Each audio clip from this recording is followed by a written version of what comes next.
you. Ladies and gentlemen, thank you very much. Arigato.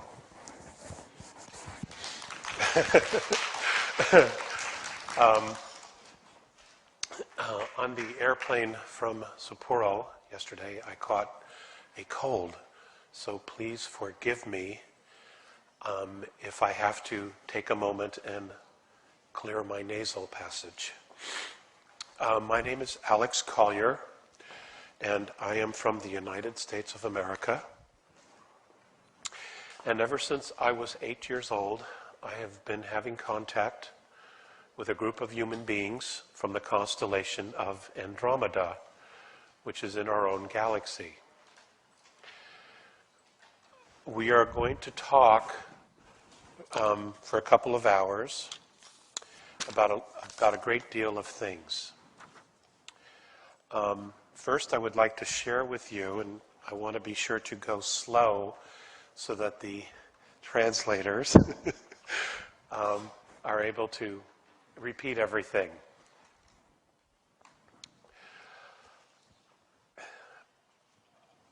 Earth, our home, is one of a kind. There is no other place like it. Nowhere else in all of our galaxy do we have as much insect life, plant life, mammal, animal, reptilian, human, many, many different races, many different types of life forms in a very, very complex ecosystem.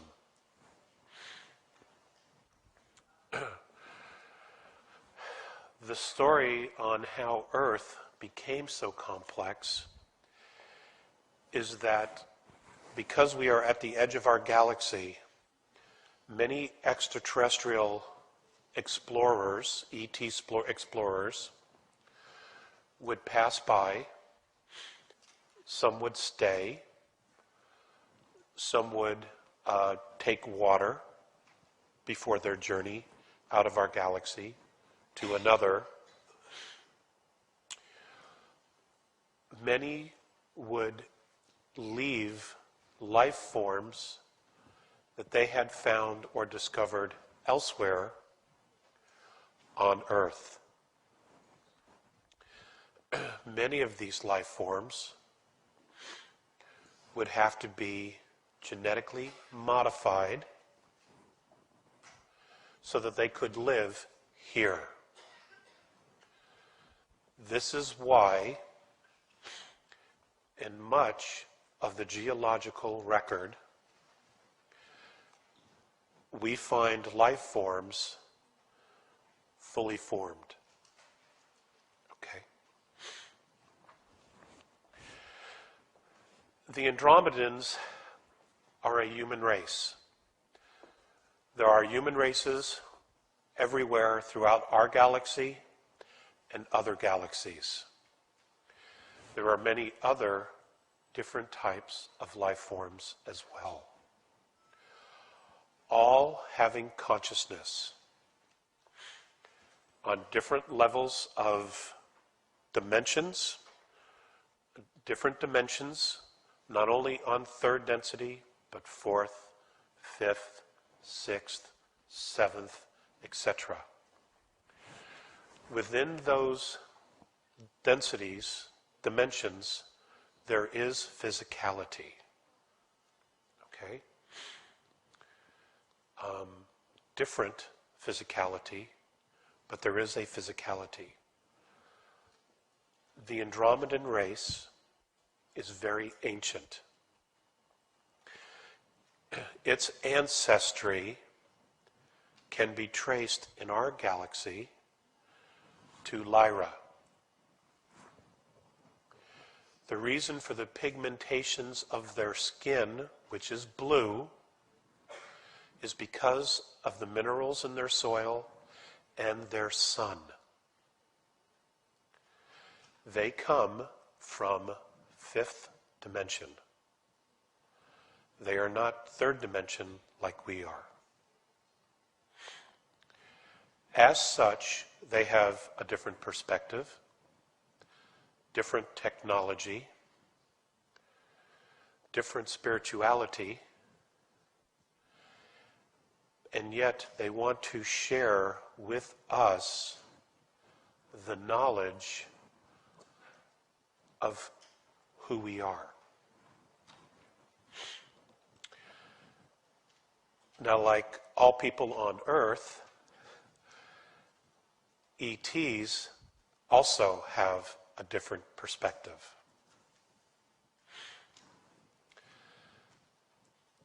They view events differently.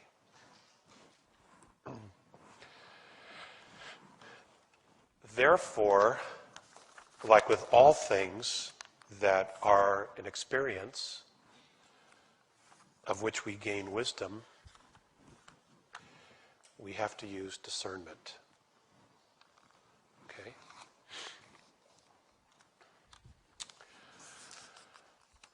The Andromedans are one of at least 22 different races that they claim have genetic lineage to us on Earth.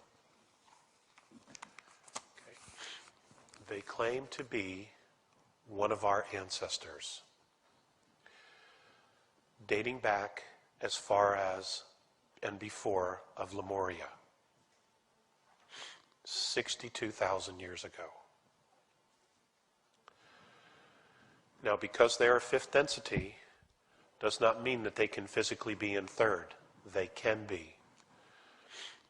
Many using technology, even for short times, periods of time.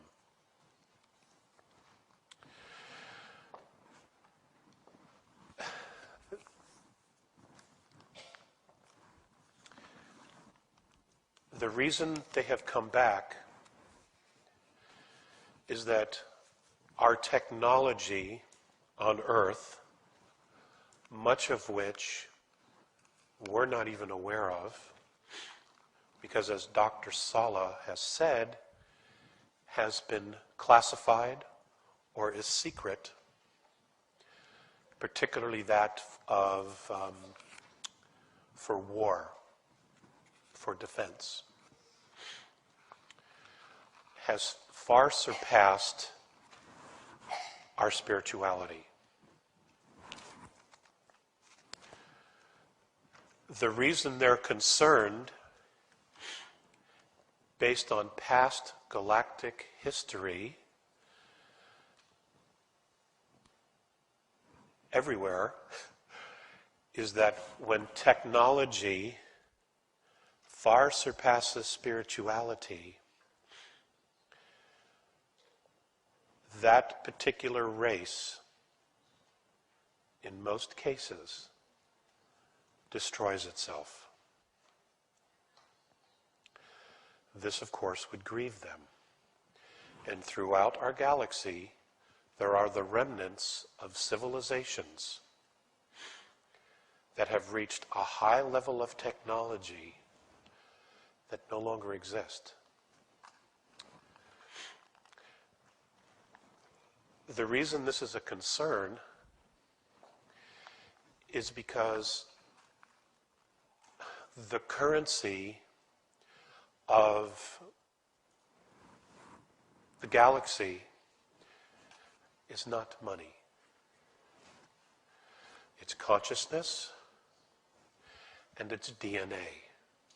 It is life forms. It is the expression of life. It is the expression of life becoming something else and evolving. It is the expression of a life form reaching consciousness, becoming aware of itself, and evolving to another dimension. These are miracles that we do for ourselves. So this is one of the reasons why many ETs come here to study us, to visit us. Now, having said that, I also want you to know that we have free will. There have been many interventions on Earth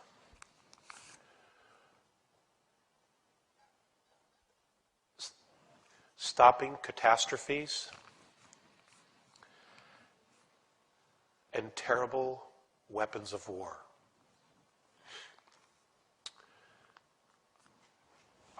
It's important that I say this to you.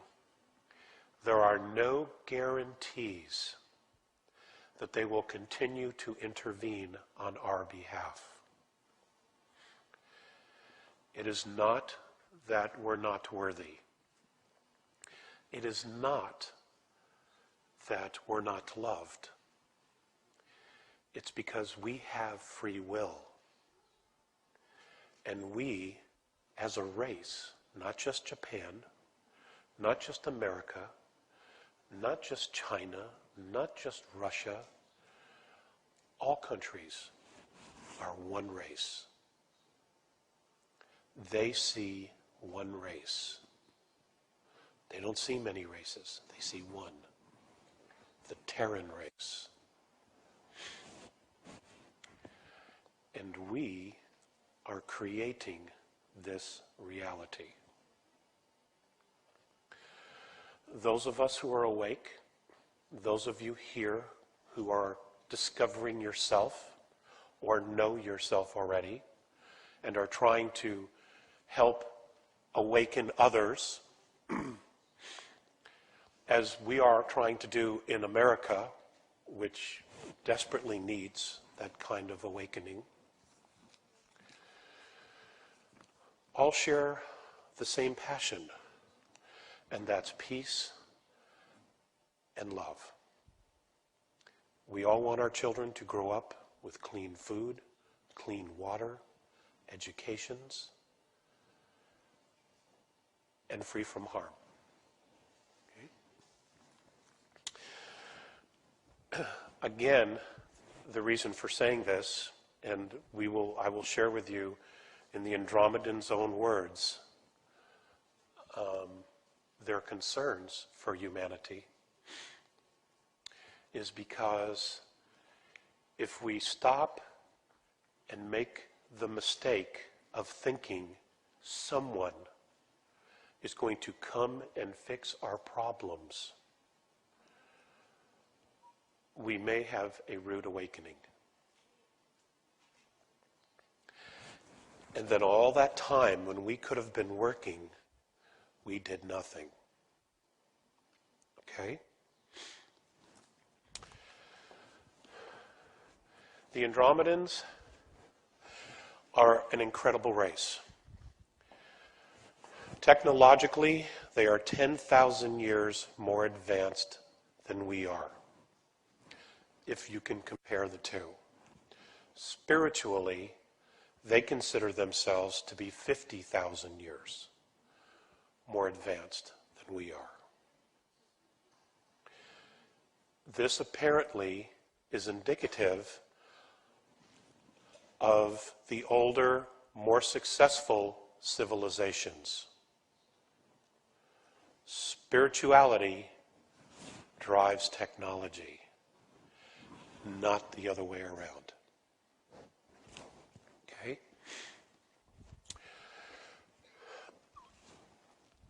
The Andromedan legends are that their ancestors came from Lyra, the constellation of Lyra. However, the human race, those ancestors came from someplace else. They themselves have not discovered the exact root or place of the human race. Legends have it in their world that something cataclysmic was happening in a galaxy where they were, and they were told and guided by a force, by another race, a higher dimensional race, to go enter a wormhole and they would come out in a place that was safe to colonize, far enough away from the catastrophe, which is our galaxy. These legends are millions and millions and millions and millions of years old. When they discovered space travel, they built small ships.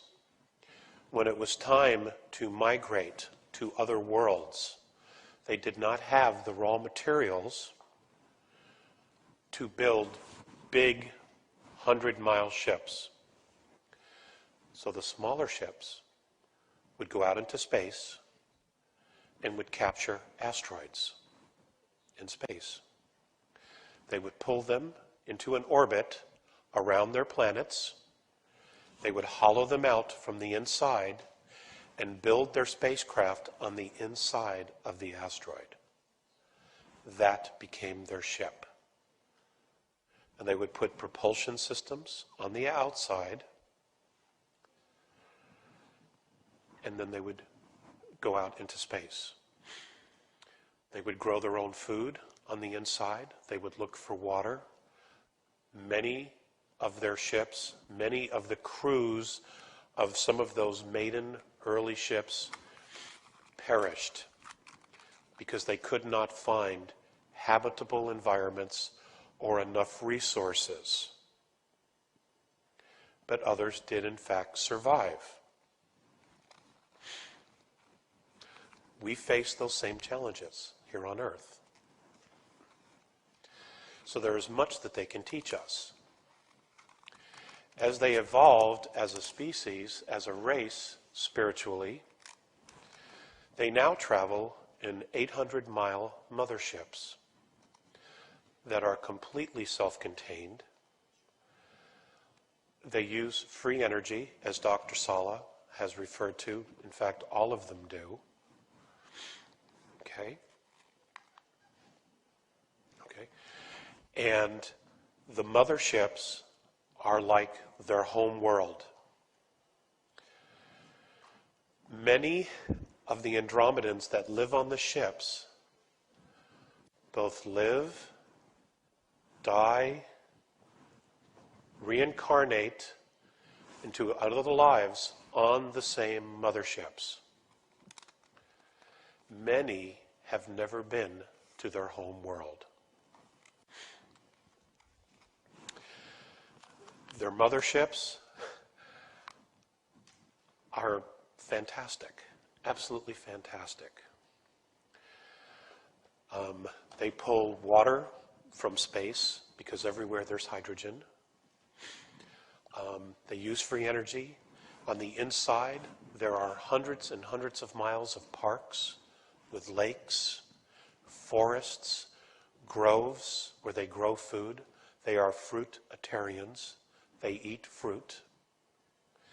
When their scout teams or scientists go to other parts and they leave the mothership, they take small little green wafers with them. This is their food. That's very nutritious and makes them full, 1 tablet a day. The Andromedans live an average life of 2,007 years of our Earth years in one life. Some actually live twice that. Okay? So they see many things. They have tremendous wisdom.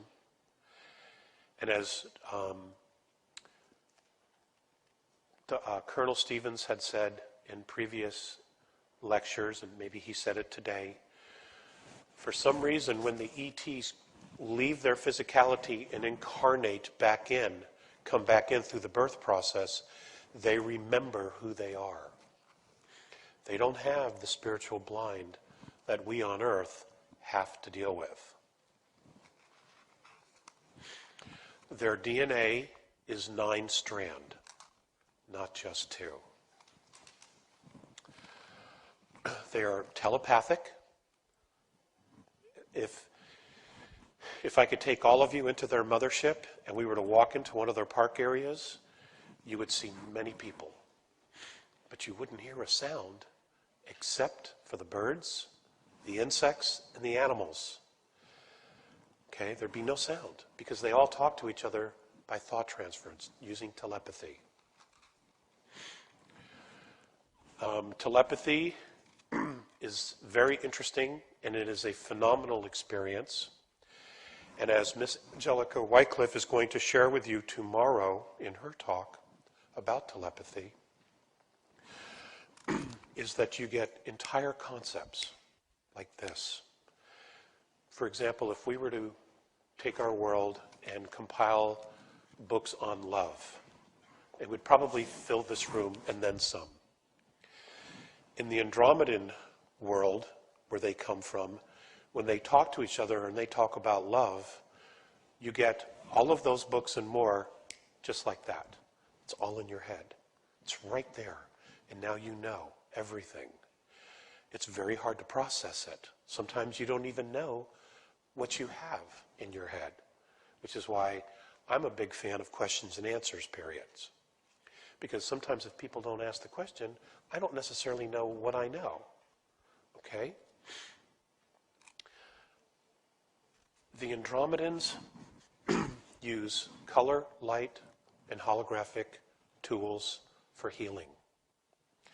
Now, it's not that they catch a disease, but occasionally some of their scientists that are out in the world, or they're exploring a comet or exploring a quasar, accidents happen, all right? And in that case, they would have to fix their physicality. One of the things that they do is they have this camera that is the most remarkable thing I've ever seen. This camera takes a picture of you. They remove the film. The film has your picture from the moment you were conceived to the present moment that they take your picture. It has your entire life right there. Now let's say that you are suffering from a cancer. What they'll do is they would take a portion of that slide, that picture of you, where your body was the strongest. They will take that out. They will remove the rest of the film. They will take that picture, that piece of this picture of you where your body is the strongest, the most vibrant. Doesn't matter the age. And they will put it back into the camera and project that holographic image over your body. And within moments, you're healed. It's just that quick. Okay? So there is technology that they could offer. And they're just one of many races that want to help. Okay? But again, we have free will. We have free will. There has to be a conscious effort to invite this kind of assistance. At the same time, however, and this is one of their biggest concerns, is that they want us also to take some self-responsibility. Now, it doesn't take everyone on the planet to do that. It takes a percentage. Okay? And that percentage is somewhere between 7 and 12%, so I'm told, before it creates what is called the 100th monkey syndrome, where it just makes a conscious shift. And people don't even have to be on board. They will suddenly just experience a consciousness shift. And I'm told we're getting very, very close to that percentage where it'll be a domino effect. And suddenly people will just begin to make changes.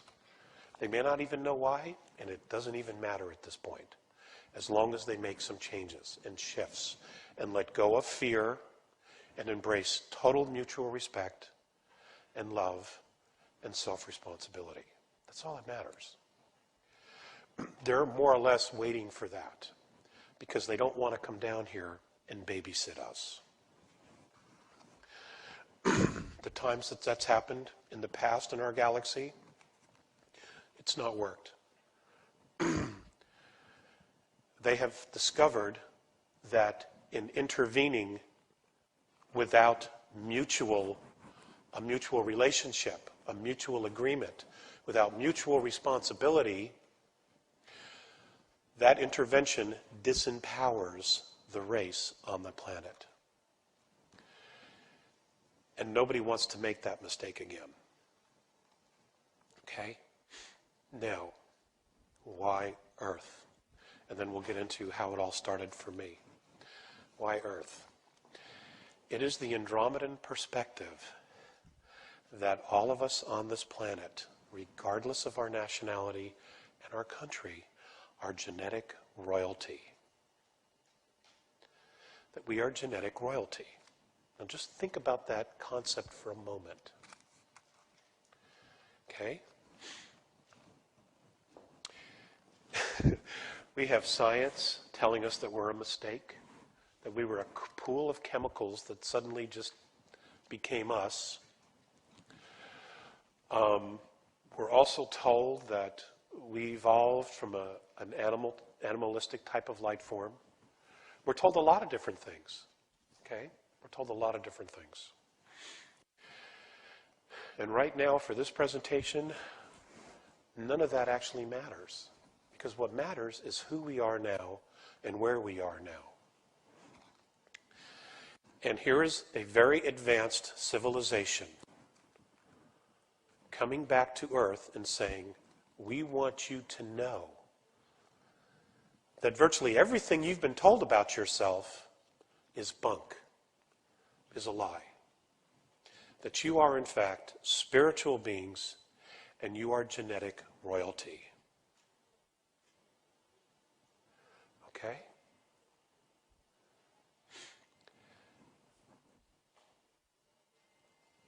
If you get nothing else out of this presentation, please take that with you. Okay? There is nothing unforgiving about you. There is nothing unloving about you. There is nothing totally humbled about you. You are genetic royalty. All you have to do now is embrace that, embrace who you are as a soul, and stand up in power and in self-responsibility. Be the leader that you are. Okay? And you're all leaders. And this is one of the huge differences between what's happening on our world and what's happening in extraterrestrial worlds, ET civilizations, is that every single one of their people is raised and trained to be a leader. No followers. No followers. No president and the people, no. In the Andromedan world, any one of their people, any one of their children could be the president. Anyone. Because they all have the same knowledge. They practice what is called the law of consistency. Okay?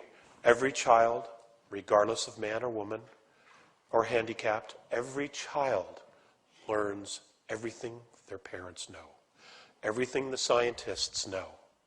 Nothing is withheld from them in any way, shape, or form. The children go to school, which would be equivalent in our world, 150 to 200 years, where they learn all the sciences, they learn to do everything that is required in their culture, in their society.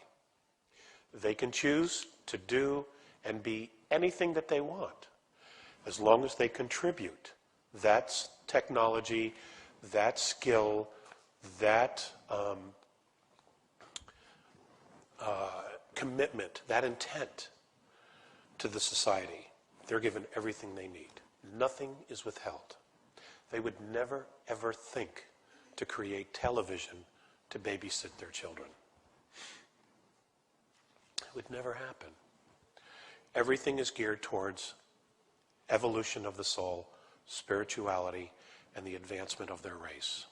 That's the law of consistency. Okay? They do not dumb down their population, which is something we need to stop doing here on our planet. Okay, the beginning. 1964, I was living in Illinois which is in the center of the United States. And each summer it was tradition to go up to the upper northern peninsula of Michigan for a family gathering and picnic. It was like the end of the summer, and all the aunts and the uncles would fly out, and we would all go up there, and we would just have a blast for a week, and we would stay at my grandpa's cabin. This was in August of 1964, which we did. We went up there, and as we were having fun, on one particular day, we decided to go out into the fields and play hide and go seek. And there was a lot of tall grass, and there was a lot of trees and chestnut trees and apple trees and the such. So there was a lot of insects and bees buzzing about. And the parents were all talking and telling stories about my grandpa and my grandma and, you know, doing the things that they do. So we all went out into the fields to play. Well, I found a very good spot to hide, and, you know, I moved some apples and some chestnuts, and I laid down in the grass, and I was hiding. You know, and the grass was high. Unless you walked on top of me, you wouldn't see me. Well, when I woke up, it was close to dusk, and this was early afternoon. What had happened to me was that as I had fallen asleep, I woke up, and I was on a table.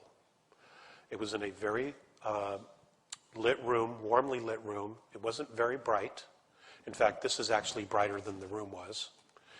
And it was very warm, temperature-wise. And as I'm lying on this table, I'm still fully clothed. There is a man on one side of me, a very short man with very pale skin. He was obviously very old. And a very tall man, very young, light blue skin, who was 7 foot tall and physically perfect, just like that.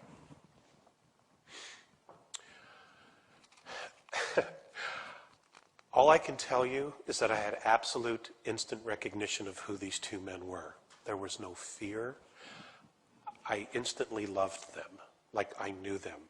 And I know that you've all had experiences, even in this life, where you've met someone and you know them. You just know. There's an instant kinship. And that's because you've known them before in other lifetimes. And on some level, our souls recognize that, even though consciously we try to figure something else out. But that's what it is. And that's exactly what it is in this case. The reason that they've come to visit me is that genetically, my lineage of my family goes to them. And the story that they told me was that over 62,000 years ago, I was here and part of an outpost. And I got involved in a skirmish. I tried to break up an argument between two other visiting races, and I was killed. My body was terminated, which has put me into the Earth's reincarnational cycle. Now, after I learned that, the smaller man, now they don't have names, they have symbols and tones. But because here on Earth, we are stuck with labeling everything and having to have a label for everything, they have accommodated me by giving me names that they feel in our Earth tongue would somehow be close or would generate to the feeling of their name in Andromeda. The smaller one's name is Visayas. He was at the time over 4,300 years old when we met for the first time, or again. The other is Morane. And Morane is 1,700 and something years old in our Earth time. Okay? Visayas has been and is or was considered a great sage in his world because of his years and because of his knowledge and his experience. Okay? I say was because he's crossed over. He's left that body, and I don't know if he's reincarnated again into another yet. I'll keep you posted. Visayas walked over and got this little cap Now in the Hebrew world, the Jewish world, in Israel, it would be called a yarmulke. Except this was a metallic, type of a metallic, it almost looked like a tin foil, okay? But it had a hole on the top. And it fit very comfortably on my head. Well, the moment they put it on my head, they lifted me up on the table along the wall of the room we were in, monitors of just literally instantaneously appeared off the walls. Now, they weren't there before. Okay, no doors opened, the wall didn't part, they just suddenly appeared. And on these monitors, and there were many of them, were scenes of lifetimes, different scenes of warrior, space, aquatic, earth, Asian, what appeared to be Asian. And I emotionally, as I was viewing each one of these, I emotionally was getting involved. I knew that what I was looking at was me in past lives. Now, I was 8 years old. I didn't know any of this. I had been born and raised a Catholic, you know, had the snot beat out of us, you know, all that stuff. But I knew, and I can't explain to you how I knew. It's just that, you know what you know. So I'm looking at these and I'm emotionally involved. And they explained to me that these were some of my past lives on earth. And I've been both the priest, the monk, the warrior, the bad guy, the saint, the holy man. I've been it all, okay? I've been it all. And so have you. Because Earth is more or less a boot camp for the soul. You learn a great deal of experience here so that when you evolve in consciousness, we can take the lessons that we've learned in third density and take them home to our home star systems. Not only that, but you have the genetics as well. And from what I've been told, inside of our DNA, what science calls junk DNA, there is incredible information and knowledge and wisdom and the ability to develop technologies of a spiritual nature that we have no idea how to even tap into yet because of where we are. Okay? We're all holy people, in a sense, sages, shamans. We all have the knowledge inside. It's just a question of how to tap into it. Is this okay? Okay. So these were some of the things that they were starting to share with me. Now, when this contact was over, and it had to be several hours, was over, they told me it was time to come back, and I didn't want to come back, only because it's not that I didn't miss my mom or my brothers and sisters. It was because if you have children, you know they would rather learn than eat. Well, I wanted to learn, okay? I mean, my whole perspective of everything just changed. And when I came back, I was on the grass. It was dusk. Everybody apparently had been looking for me, and I sat up and I ran back to where the picnic area was, where everybody was. My mother was extremely upset with me and said that they had been over there looking for me when I told her what happened. Anyway, I didn't tell her what had happened with Morine and Phaseus because she was still too mad about me not being there, okay? So I thought I'd wait, which I did.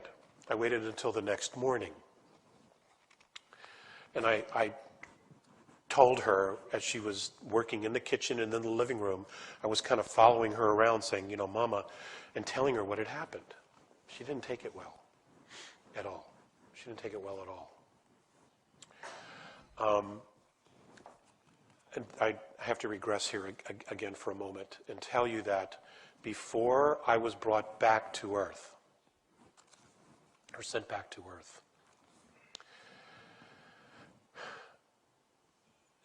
both Mornay and Phaseus got down on their knee and they looked me straight in the eye and they said, we want you to know that no matter what happens, you're going to be okay.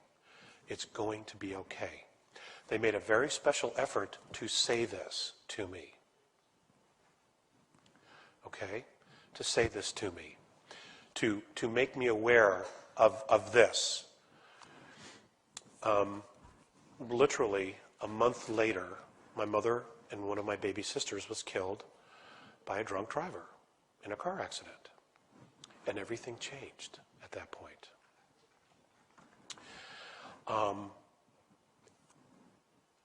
Just everything had changed. Which led to great shifts in my life. Shortly thereafter, I saw them again.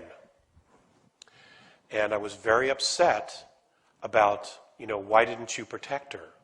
Why didn't you save her? Why didn't you do something as if, their responsibility? Again, I'm 9 years old, almost 9 at this point. And they were very calm, and they just said, your mother chose the spiritual path. She chose this. We could not intervene. I share that with you because as much as we want to be victims, we're not victims. We're not. We make choices. And I'm still learning that lesson and living with that lesson as well. Okay? So we're not victims. And hopefully that will empower you in some way.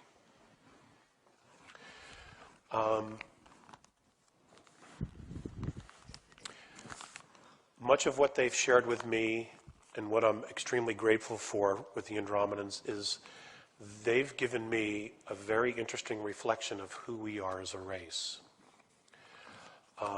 They're fascinated by us. Most of them are.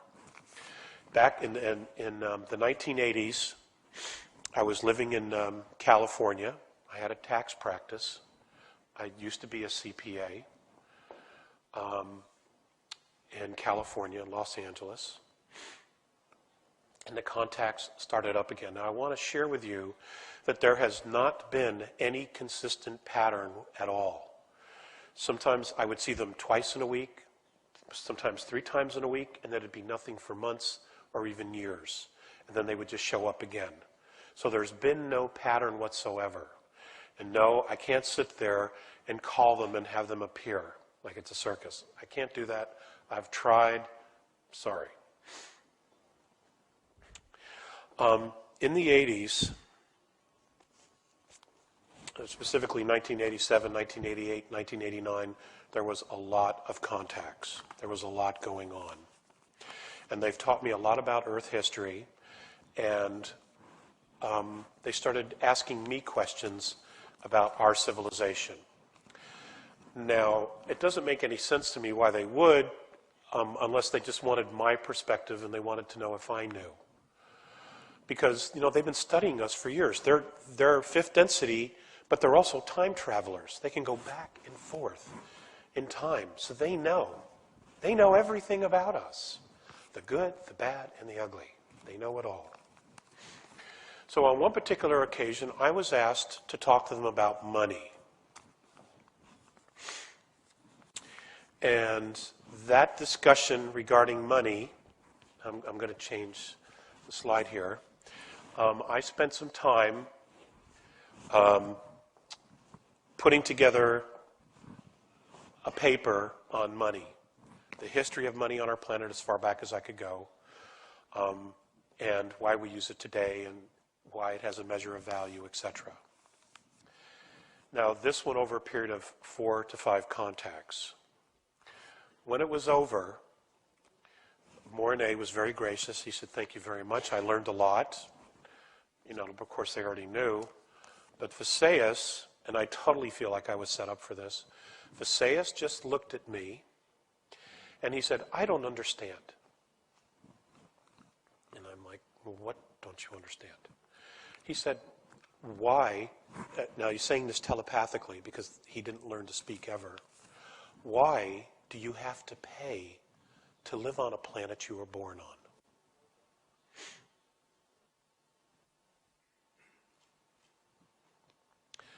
Now, that is something our society, our civilization, it's probably a question we would never ask ourselves, because we're so used to being ingrained to use money and to allow money to control us. Okay? So that was a question. I bring that up to you only because that question has haunted me ever since that moment till today, and I don't want to be alone with that haunting. So now I've got you there with me, okay? So I'm sharing that with you. If any of you have an answer to that question, why do we have to pay to live on a planet we were born on, please let me know, okay? And I will push it forward. I don't have a genuine, because none of the other space ET civilizations use money. They don't use it at all, okay? They just don't use it. In fact, from that moment on, Visayas would only refer to money as paper with pictures on it. Okay? Which is what it is. Our science tells us that there are 100 billion galaxies. They are only looking at one dimension. According to the Andromedans, there are at least 100 trillion galaxies. And every galaxy has a physicality, and it has life in it. So we are so far not alone. It's just amazing, you know. And even NASA in the United States mathematically calculated that it would be impossible for us to be alone, okay? So the universe is vast, or the galaxies and the universes are vast.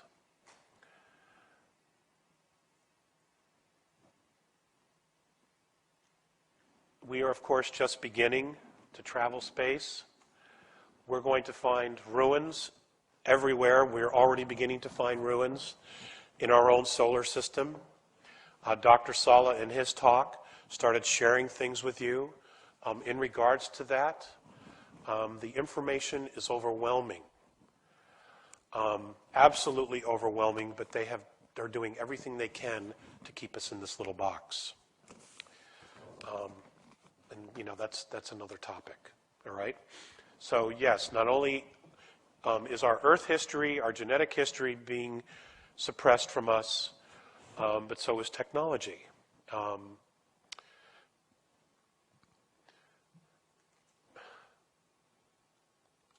just going to put this out there. Excuse me. Bless me. I've once asked the A's how technologically advanced we were, and the United States military, the secret military, not the people's military, is at least 400 years more advanced than we think they are. Okay? And I apologize for the fact that none of that technology is being shared with any of you.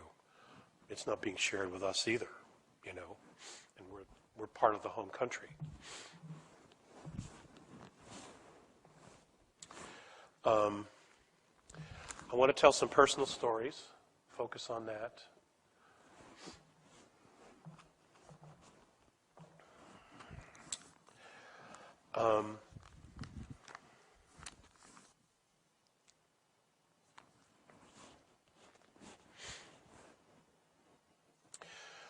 I had the privilege in 1989 of spending 3 months, 92 days to be exact, living with the Andromedans on one of their motherships. In Earth time, from the moment that I left and they brought me back, I was only gone 18 minutes. Time travel's a great thing. You'll never be late again for another appointment. That's awesome.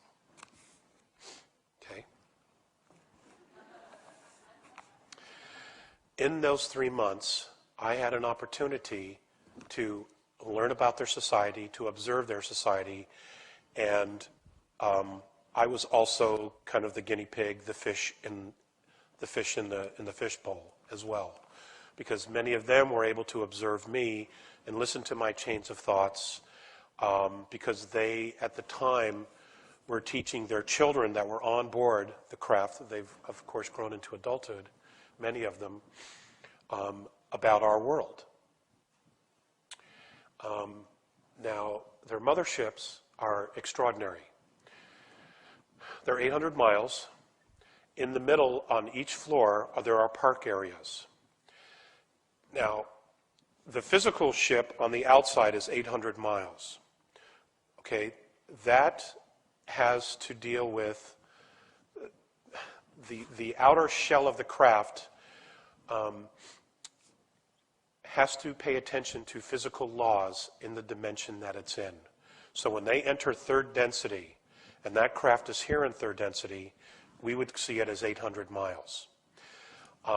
Even some of their smaller craft, some of their scout craft on the outside, when they would show up to take me on board, and many of the other ETs that other contactees have met with, let's just say on an average they're 30 feet in diameter on the outside. But on the inside, they deal with different physical laws. And I don't know how they do that. I simply have not been able to grasp it. But the minute you cross that threshold, you literally are in a different dimension or a different plane. Okay? And as such, your physicality has to go through changes. For me, they have to give me a belt that I have to wear that holds my atoms and molecules and cells together. They hold it together for me, so that literally it forms like a cocoon around me. Now, I can still touch everything, they can touch me, but it holds my cells together, so that in fifth density, I'm very comfortable. Okay? Physically, how it feels? You feel not only lighter, but I felt taller. I had more energy, even though I would have to sleep, because, you know, we're on a 24-hour cycle, and their one day is equivalent to almost 31 days of our world. That's their one day. And many of the Andromedans were concerned that I wasn't well because I had to keep taking naps. Okay, well, you know, I can only stay awake for 15 hours at a time. So, you know, there are changes. There were some real subtle changes of things that you'd have to deal with. They would have to get some food from Earth to have for me, including water, because I couldn't eat their fruit because it had too much oxygen in it. And the same for the water. Okay? One time they came to pick me up and they had the little green tablets. And this is what they use when they're away from the motherships. This is their food source. And it contains all the nutrition of their meals. And, I mean, they're no bigger than this. And I asked to try it. There was some telepathic communication between the crew. Some of them didn't think it was a good idea at all. But I was able to persuade Mornay to let me try it. Of which he did, but he just broke off a little piece. Just a little piece for me. So I took it and I chewed it up. And it tasted like hay or alfalfa here in our world. And I immediately felt full. Okay, I felt full. I'm like, wow, this is great, you know, this is great. And no more than just a few more minutes went by, and suddenly I'm getting pretty sick. I'm like, oh my God. Okay, and I had eaten earlier in the day on Earth,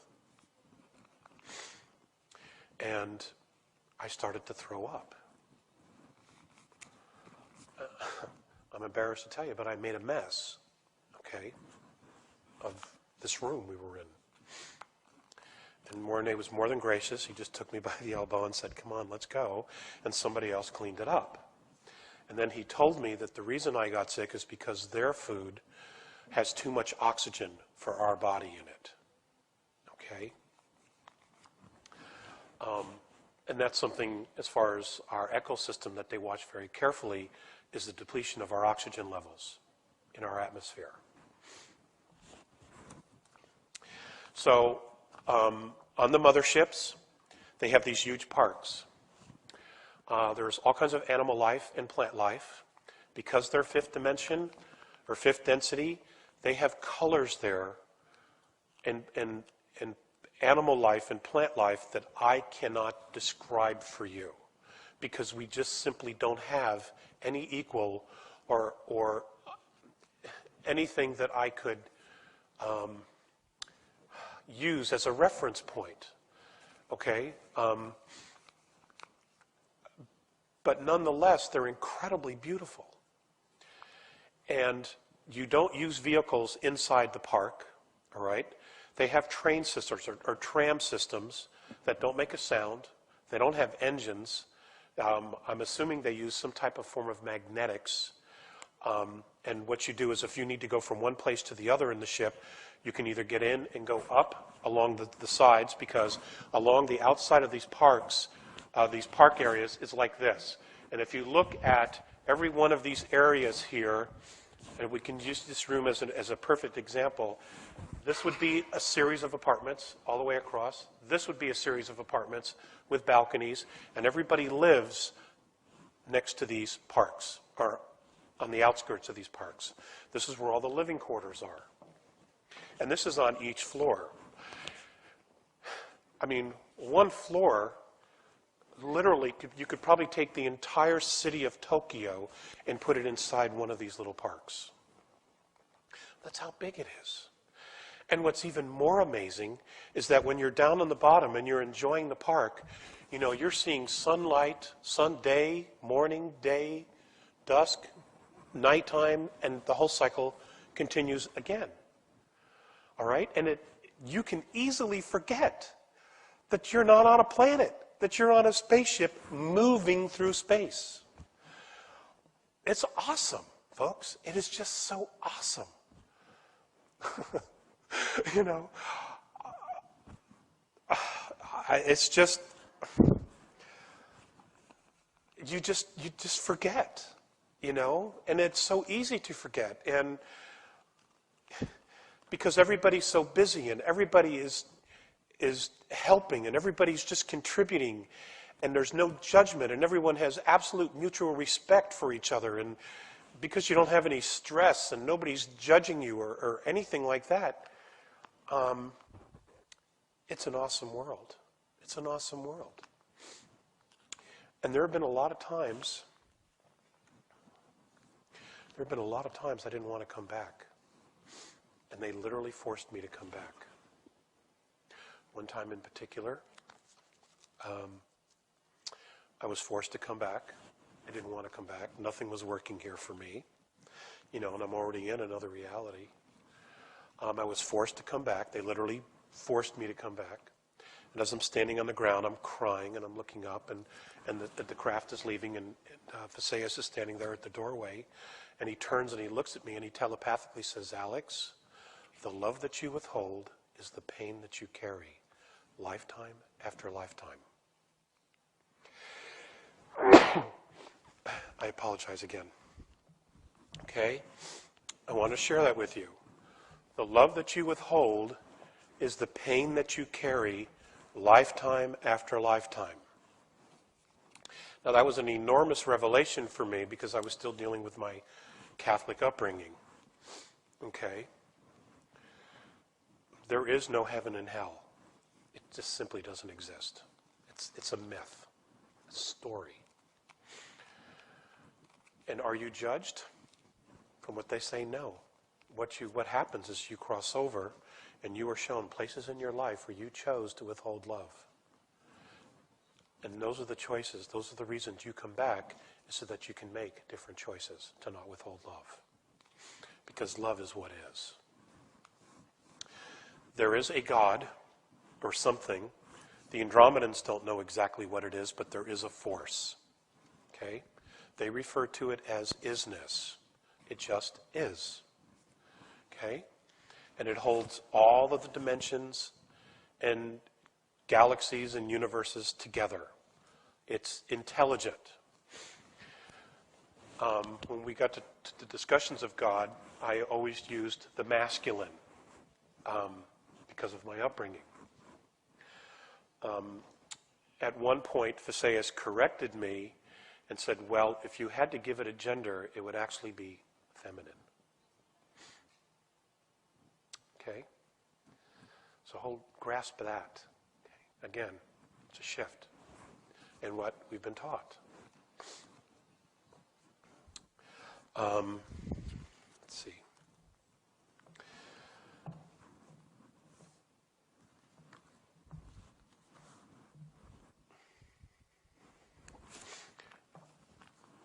It's our destiny to travel out into space. It's our destiny to converse, to establish and create trade with other ET races. I just don't have an exact year of when that's all going to happen. Okay? But it's our destiny. And part of that destiny is being able to manage and control and live with ourselves.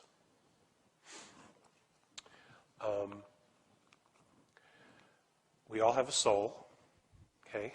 So we are spiritual beings. There is a creator, creatus, okay? What I want to do at this moment is I once asked Phaseus what was going to become of us.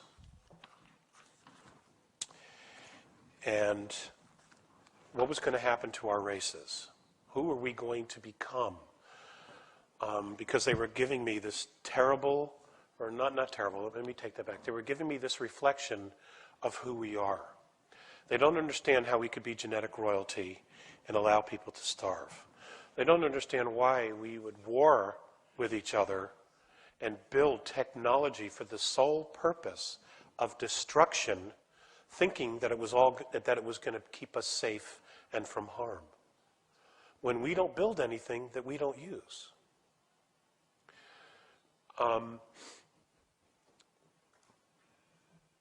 They don't understand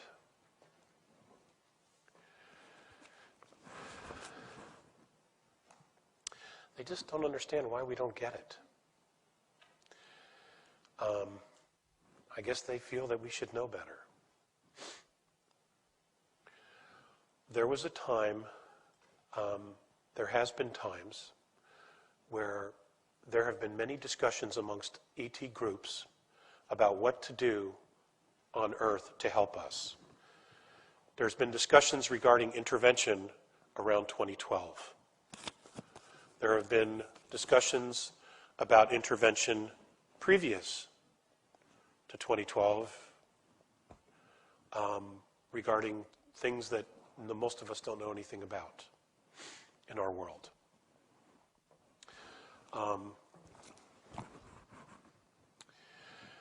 In those conversations, which are very open conversations, there were several groups or civilizations of extraterrestrial groups who didn't want to help Earth and basically said, well, let's just see what they do.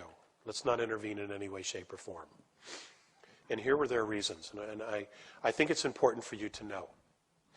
The reasons that this group did not want to help or intervene in any way with us is because of three things.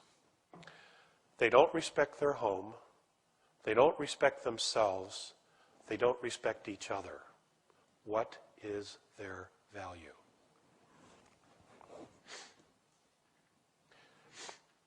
Okay, now they weren't talking about just Americans, they weren't talking about Japanese, they weren't talking just about Russians or Chinese, they were talking about all of us and all the decisions that we make every single day as a race,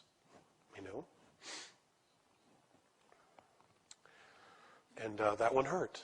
That one still hurts. And those of us in the United States have been trying to get the word out. We've had a lot of problems trying to get this out. People who are closed-minded, news media that thinks it's ridiculous, religious fanatics who simply will not let go of old dogma that should have been dead 400 years ago. It's a real challenge. It's a real challenge. And the bottom line is you can't make anybody do anything. because we all have free will. So part of those things were my frustration, because, you know, when I was 8, I had no idea that in my adult life that I would be speaking. And if I had read the fine print on my contract, I probably wouldn't have done it.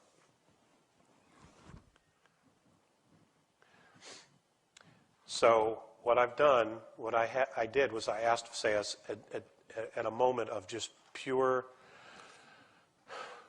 you know, letting go, what's going to happen to us? Here's his answer. This is what he said when I said what was going to become of us as a race. This is Visayas. Responsible freedom of self-determination, becoming truly self-confident and free, to unconditionally be responsible for oneself without being coerced to accept some higher authority.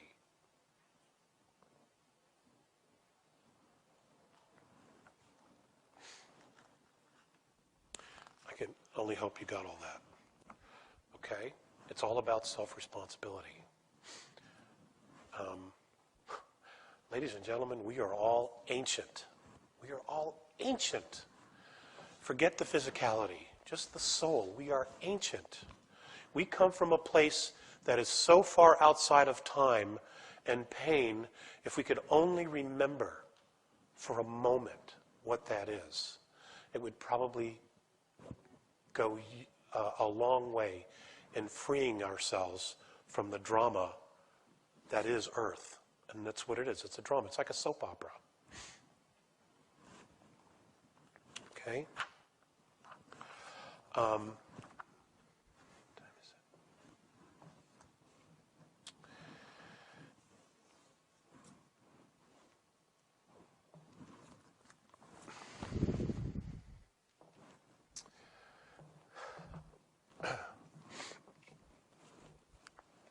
Many of our indigenous cultures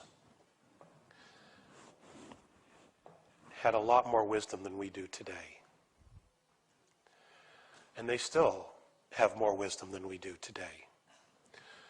In our country, we have the Native Americans.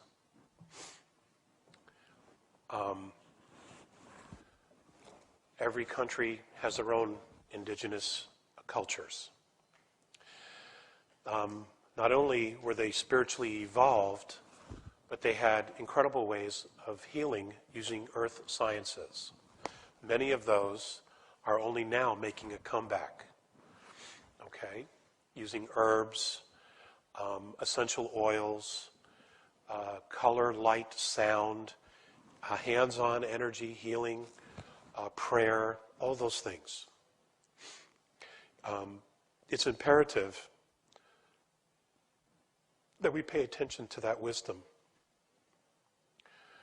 because our civilizations, the way they are, based on profit, based on control, based on manipulation, are not going to be around much longer.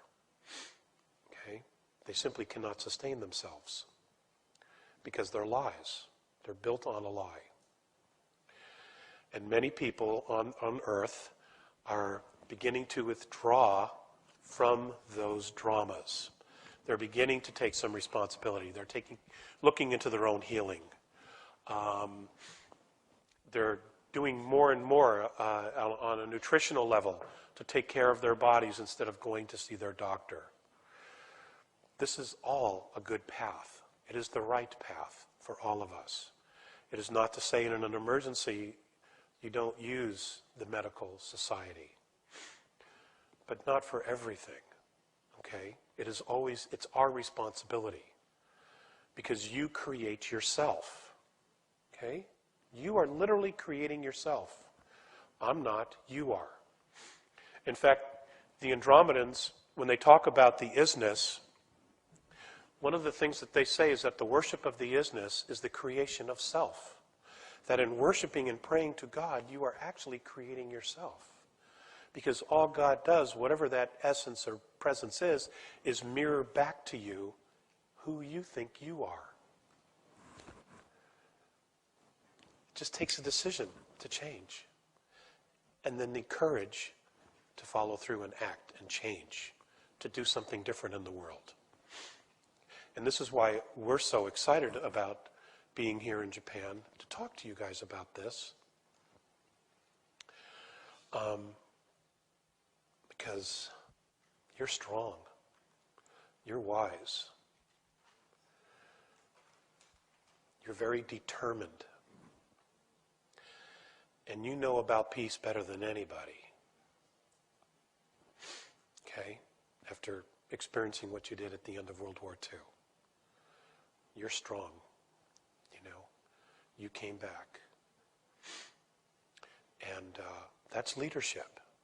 And the world needs your kind of leadership, both on an individual level, community level, as well as a national level. Okay? I'm an American, so I can say this. We have many, many problems in America right now. And we're worried. We're very worried. I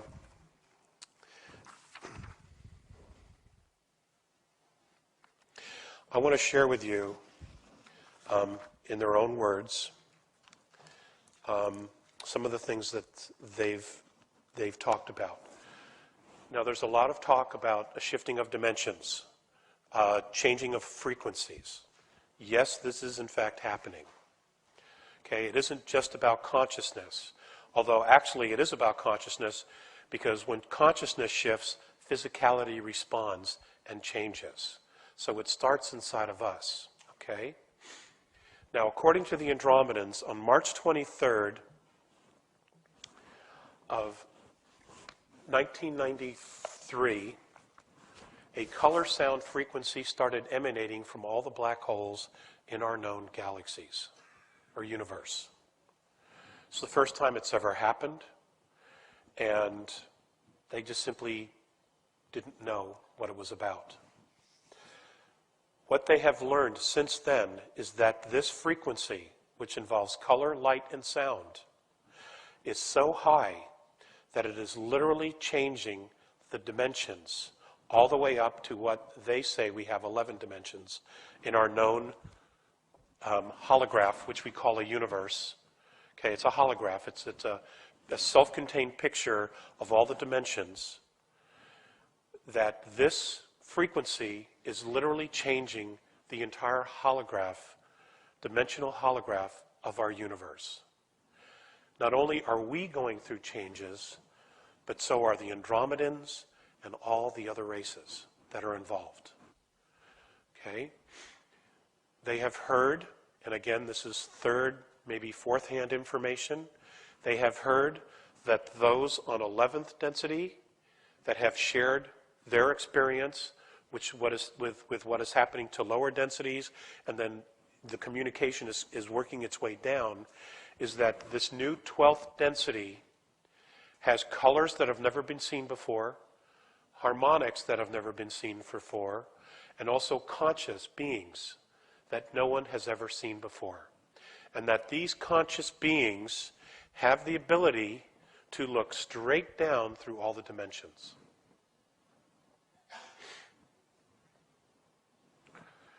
So, change is happening. Okay? So I told you that so I could set this up. This is from Morine. All of us, regardless of our form and dimensional growth, live in boundless consciousness. It does appear that all things revolve and evolve in cycles. Now, after the blindness of 5,725 years, you on your Terra, Earth, are about to regain yourselves. It will be such an unprecedented change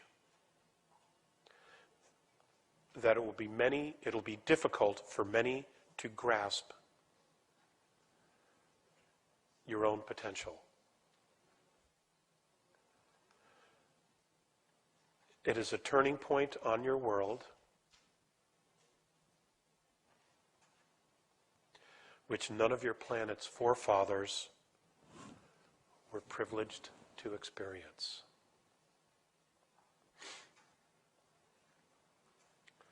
Okay, so we're the first. We're the first. I know that there's a lot of books. I know that there's a lot of channels. I know that there will probably be many contactees who share their knowledge.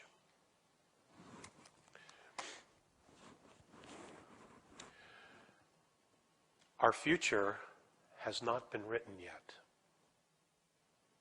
We're creating it every day, in every way. I know that there's a lot of talk of complete destruction. It doesn't have to happen. And it may not happen. Okay, the question is, what do you want? You know? You create yourself. In creating yourself, you create your community. In creating the community, you create your nation. And in creating the nation, you help create the race.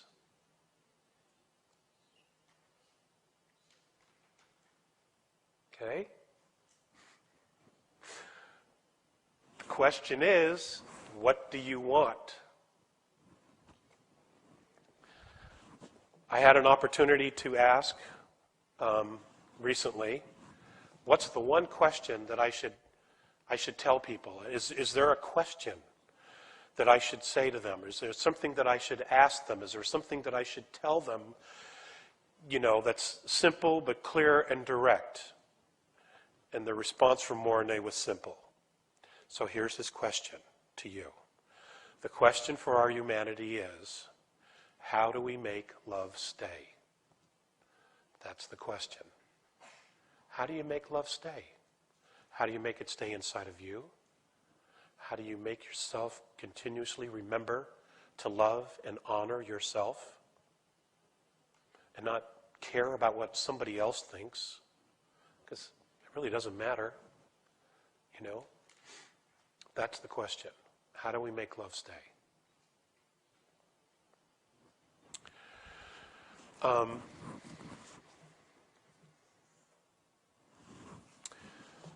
I pulled this out.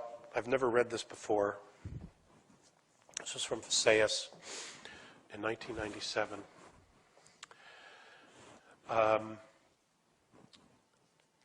This was another contact, and I was having a hard time living in this reality where I would visit them and then have to come back to Earth.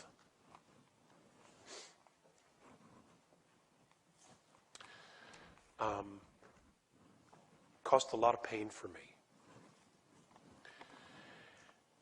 And these were some notes that I jotted down during a conversation or teaching that he had for me. And this is for all of us. Develop love and reason. Cultivate real freedom through the awareness of truth. Create focused intent in a divine direction. Self-knowledge has always meant a surpassing of limitations and a coming to maturity.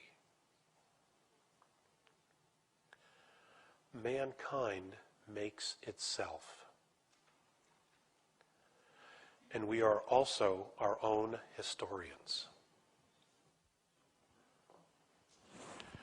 we also are the directors of our future. And we have to take responsibility for the future.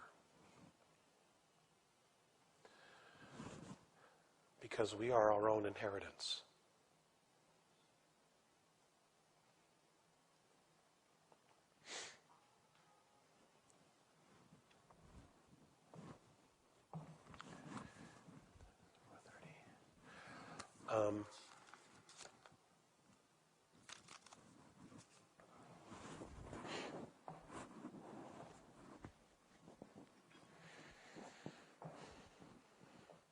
There are hundreds of ET civilizations visiting Earth.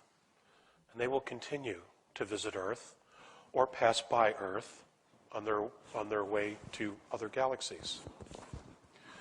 There are some specific races that actually have a genetic lineage to the peoples of Earth, and they are actively pursuing ways to help us and empower us and not violate our free will. Now, there are a lot of people who I've met over the years who have said, well, geez, Alex, why don't they just intervene? Why don't they just take the bad guys and put them on an asteroid and send them into space?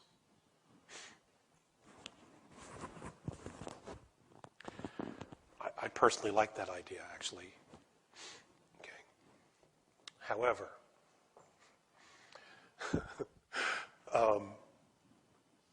if they do the work for us, what will we have learned? Now, irregardless of the fact that we desperately all want change and we want to see things work better, it's our responsibility to at least begin the effort to make the change. And we're kind of at a disadvantage, royalty or not, because throughout our galaxy alone is history of intervention that did not empower those particular planetary races to accept self-responsibility and make permanent change.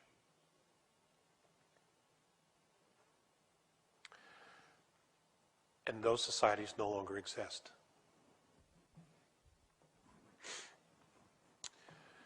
All of the ETs that visit Earth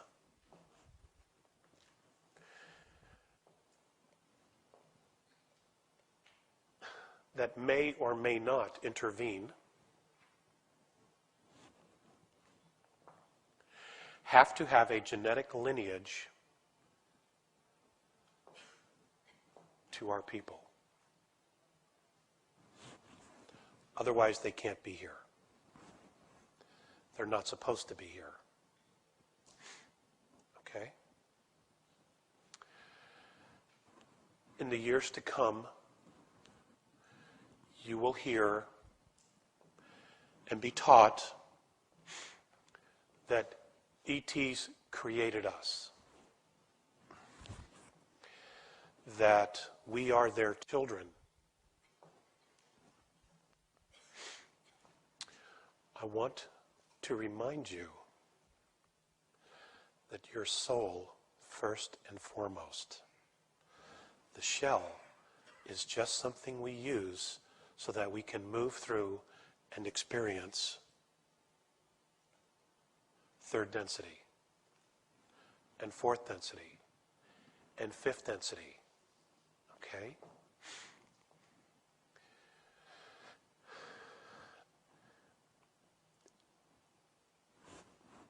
When I look at what our potential future is, and I look in this room, and I see how many of you have come to at least hear what this is about, I am very proud. And I am very, very honored that you would take the time to be here. Domo